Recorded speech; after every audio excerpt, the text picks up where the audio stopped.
Hello students of class 11. Welcome to the second part of the chapter earthquake that we had done previously. First, in this part we will start the causes of earthquake. The first cause is tectonic movement or tectonic cause.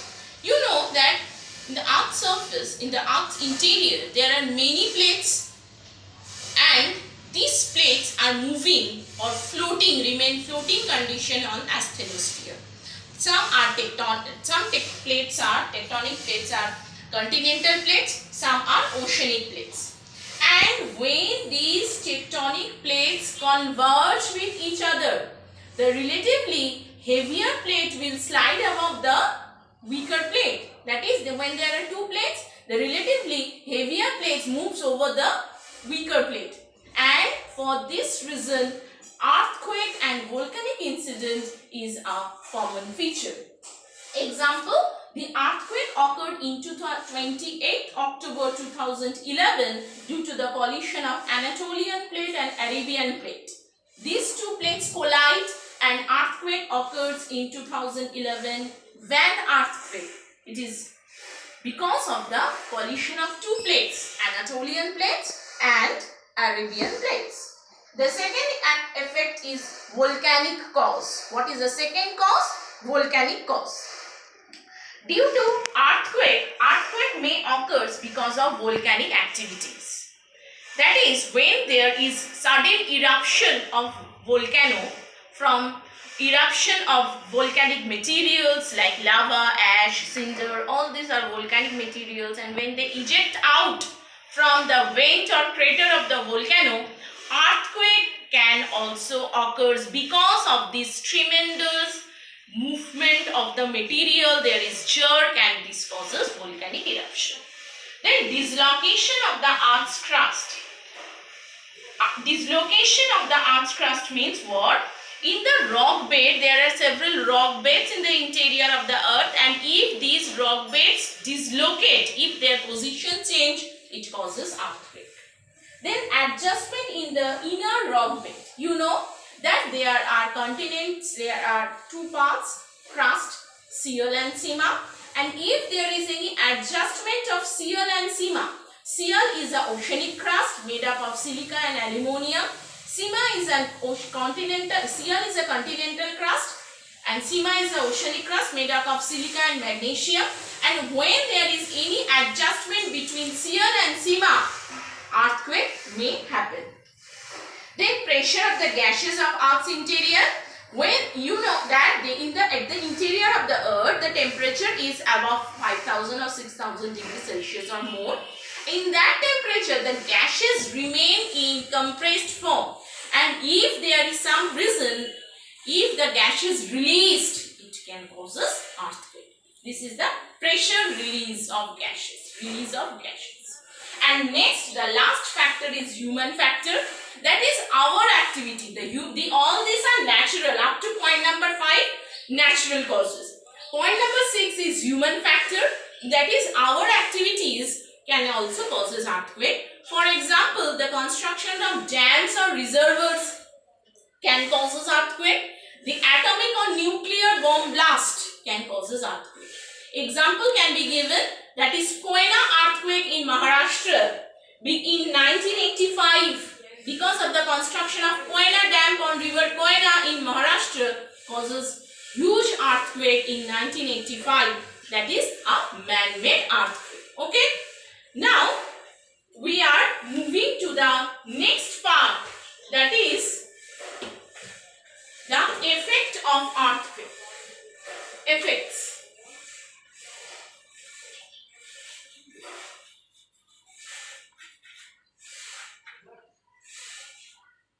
What are the effects? First of all, the ground level rises. Ground rises or fall. Because of earthquake, the level of ground can rises or fall. Okay. Next, earthquake change the flow of a river. If there is any devastating earthquake, change of course of a river. Change of course. of river.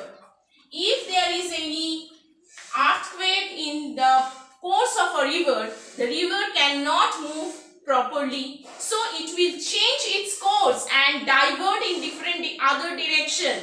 That is another effect of earthquake. Happens in Maharashtra because of, happens in Brahmaputra river in Assam because of tremendous earthquake in Assam.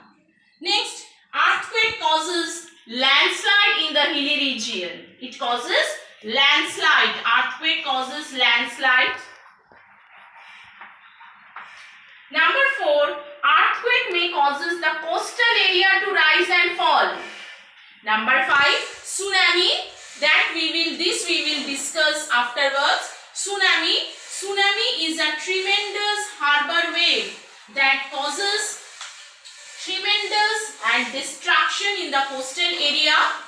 And tsunami is a Japanese word. The word tsu means harbor, nami means wave. Earthquake causes tremendous destruction of life and property, collapse of building and other things. Everything collapsed.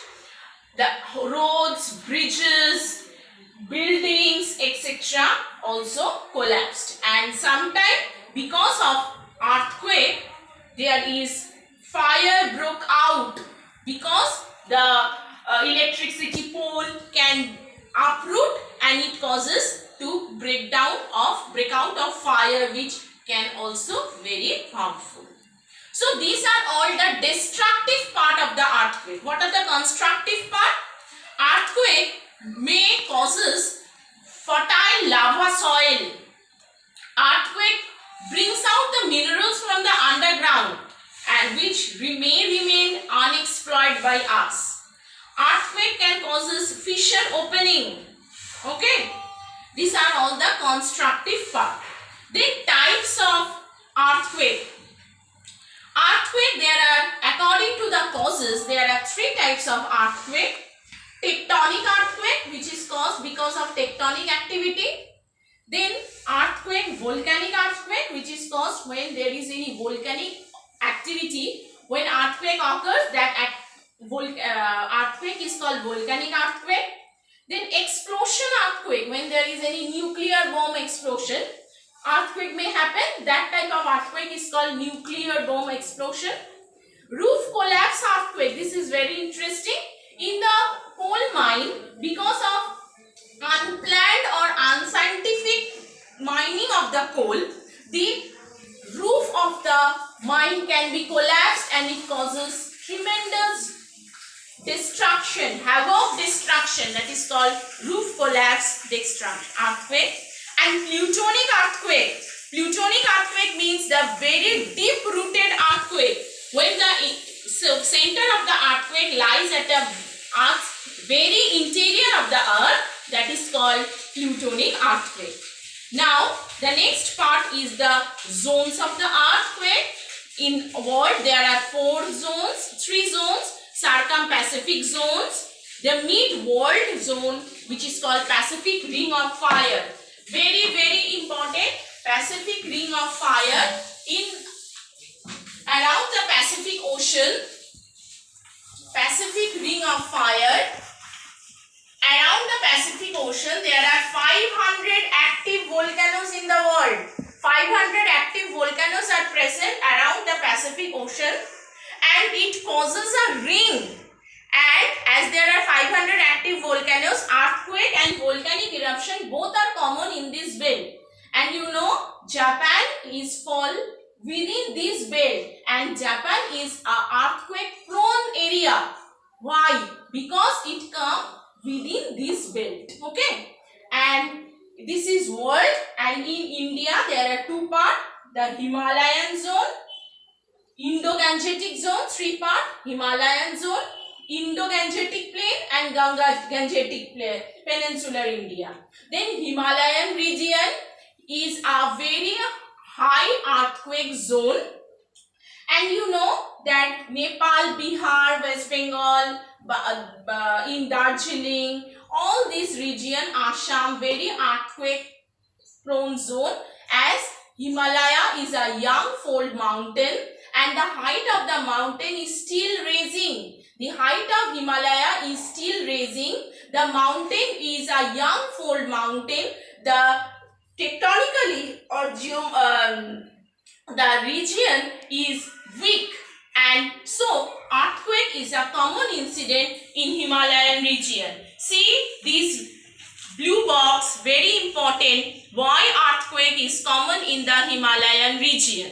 The second part is the Indo-Gangetic Plain. Indo-Gangetic Plain, the plain that is the foothill region of Himalaya. The foothill region of Himalaya is the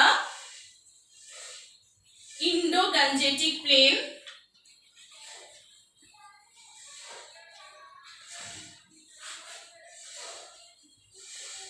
So first is the Himalayan belt, then the Indo-Gangetic belt. Belt 1 is the Himalayan belt, belt 2 is the Indo-Gangetic plain, and belt 3 is the Deccan Plateau belt.